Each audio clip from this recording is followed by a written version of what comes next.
दोस्तों नमस्कार। बरपा के चौपाल में सब लोगों का स्वागत है। बरपा के चौपाल में आज देश या फिर देश के मुद्दे पे बात नहीं करने जा रहा हूं। ये वीडियो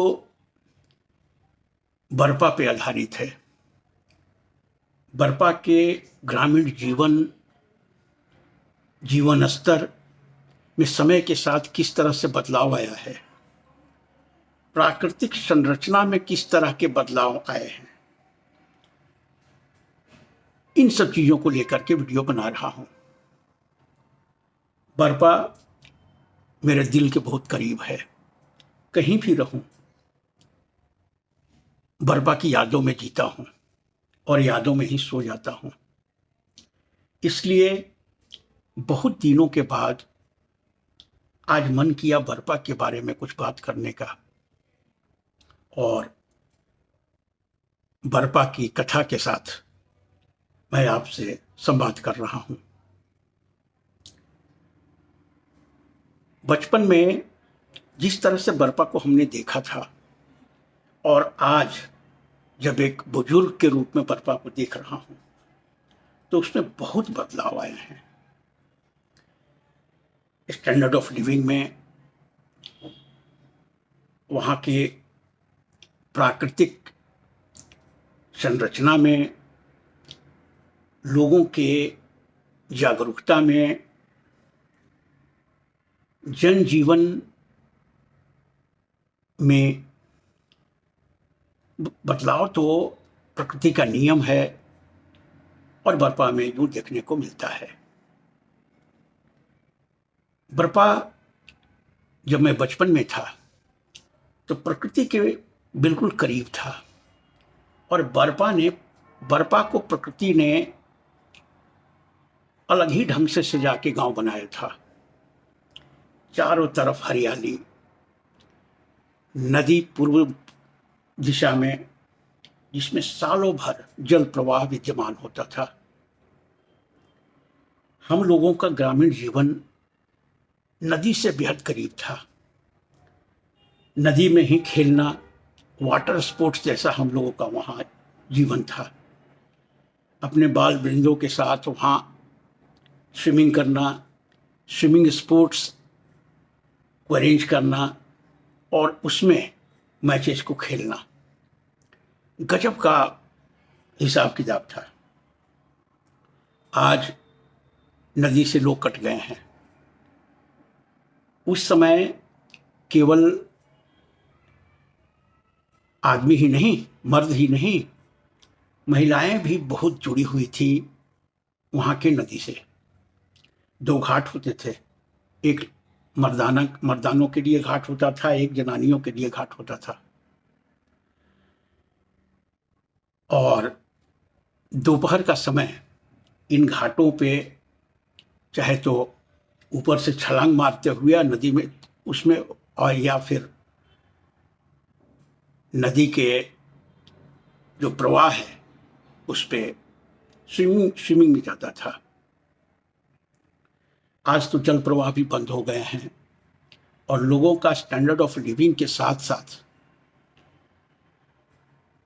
नदी बिल्कुल ग्रामीण जीवन से खत्म हो गया है। एक और बदलाव आया है बरपा के प्राकृतिक संरचना में। बरपा के दोनों तरफ, उत्तर और दक्षिण, बड़े बड़े प्लेग्राउंड्स, फील्ड हुआ करते थे और बड़े बड़े पेड़, आम के पेड़, महुआ के पेड़, जामुन के पेड़ और बहुत सारे वृक्ष हरियाली प्रदान करते थे और छांव देते थे हम लोगों को। और उसके अंदर बहुत तरह के स्पोर्ट्स होते थे जिस पर हम लोग भाग लिया करते थे। आज बरपा प्लेग्राउंड विहीन हो गया है। बच्चों को खेलने के लिए कोई जगह नहीं बची है। जो भी उस समय फील्ड था वो परीत जमीन था, लोगों ने उस पर खेती करना शुरू कर दिया है। अब बच्चों के लिए जब फसल कट जाता है तो कुछ इंतजाम कर लेते हैं खेलने का, लेकिन सालों भर खेलने की व्यवस्था नहीं है क्योंकि ग्राउंड नहीं है। जब हम लोग बच्चे थे तो पहनावा भी कुछ अलग तरह का होता था। इंटर में गए तब हम लोग पैंट और शर्ट पहन पाए थे, नहीं तो बर्पा में जब तक रहे तब तक ऊपर एक शर्ट, एक पैजामा या फिर हाफ पैंट और प्लास्टिक का जूता या चप्पल पैरों में, हवाई चप्पल, यही हम लोगों का लिबास होता था छात्र जीवन में वहां। जबकि हम लोग दूसरे गांव में कुड़वा पढ़ाई करने जाते थे, लेकिन यही हम लोग का लिबास था और यही उस समय लाइफ स्टाइल था। आज देखिए कितना चमत्कारिक बदलाव आया है। लोग आपको जींस पैंट में मिल जाएंगे। जो भी फैशन आप बॉम्बे या कलकत्ता के गलियों में देखते हैं, स्ट्रीट्स में देखते हैं, वो बर्पा के गली में मौजूद है। क्योंकि शहर और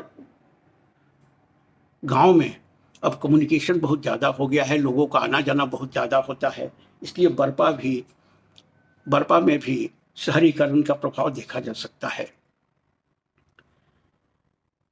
वहाँ के यदि व्यवस्था को देखें तो हम लोगों के समय जब कभी गर्मी के दिनों में कोई बाहर से 4 व्हीलर या कोई कार वार से आता था तो हम बच्चे दौड़ पड़ते थे गाड़ी को देखने के लिए, मानो एक अजनबी है गांव में। कभी कभार साल में 1-2 गाड़ियां मिलती थी, और नहीं तो पुलिस या फिर कर्मचारी लोग जो सरकार के आते थे वो जीप से आया करते थे। नहीं तो गाड़ी का आना बर्पा में संभव ही नहीं था। 6 महीने के लिए सूखा रहता था जमीन, उसमें आ पाते थे, नहीं तो बर्पा जमीन से कटा हुआ होता था। बर्पा में उस समय फूल भी बहुत हुआ करते थे। जब भी हम लोग पश्चिम दिशा से गांव की तरफ आते थे तो पलाश के जो स्वर्णिम फूल हैं वो हम लोगों का स्वागत करते थे। बड़ा ही देखने में खूबसूरत दिखते थे दूर से या नजदीक में आने के बाद। अब तो जब कभी अंधड़ आता था पहले तो हम लोग दौड़ पड़ते थे बगीचा में, क्योंकि आम के बड़े बड़े दरख्त थे, बड़े बड़े पेड़ थे। आज बड़े बड़े पेड़ महरूम है गांव में। लोगों ने चाहे तो उसको बेच दिया है, उसके बदले में उन्हें कुछ पैसे मिल गए, या फिर वो जमीन खाली हो गई जिसमें खेती हो रही है। तो बर्पा में इन सब चीजों का जो व्यवस्था खत्म हो गया है वो थोड़ा दुख भी देता है। और पहले हम लोग स्वतंत्र रहते थे और जो भी वहां पे संपदा था उसमें बड़ा मस्त रहते थे। किसी तरह का उस तरह का शौक नहीं, आवश्यकताएं बिल्कुल सीमित थी। जब भी चाचा कुछ अन्न बेचने जाते थे गया तो हम लोग पाँव का अपना साइज दिया करते थे उनको, और उस साइज से चप्पल या जूता आ जाया करता था। बाटा और क्रूम का जूता संभव नहीं था, बिल्कुल प्लास्टिक का जूता और हवाई चप्पल तक जीवन हम लोगों का सीमित था। और आज देखिए बहुत लोगों के यहाँ गाड़ी आ गई है, स्टैंडर्ड ऑफ लिविंग बढ़ गया है, इनकम भी बढ़ गया है, क्योंकि खेती का प्रोडक्टिविटी और उसका जो भाव है वो भी फसलों का बढ़िया मिलने लगा है। सरकार की बहुत तरह की योजनाएं हैं, लेकिन बर्पा का मानसिक चिंतन पहले जितना उदार था आज थोड़ा कमी आ गई है। वो उदारता जो ग्रामीण जीवन में रहता है स्वाभाविक रूप से, वो थोड़ा दूर हो गया है। आज गांव के किसी के दरवाजे पे यदि कोई आ जाए 2 आदमी तो उनके लिए कुछ व्यवस्था नहीं होती है, लेकिन पहले हम लोगों के गांव में यदि 5 आदमी 10 आदमी आ जा करता था तो उनको सब व्यवस्था पहले से ही होता था, खाना जल्दी बन जाता था, क्योंकि इस तरह का माहौल होता था और रुचि होती थी घर के गार्जियंस को, बाबूजी को या और भी गांव के अन्य लोगों को। इसमें थोड़ा बदलाव आया है। आज के वीडियो में बर्पा का ग्रामीण जीवन से संबंधित इतना ही। विशेष कभी और बात करेंगे। Thank you so much for watching the video. Thank you.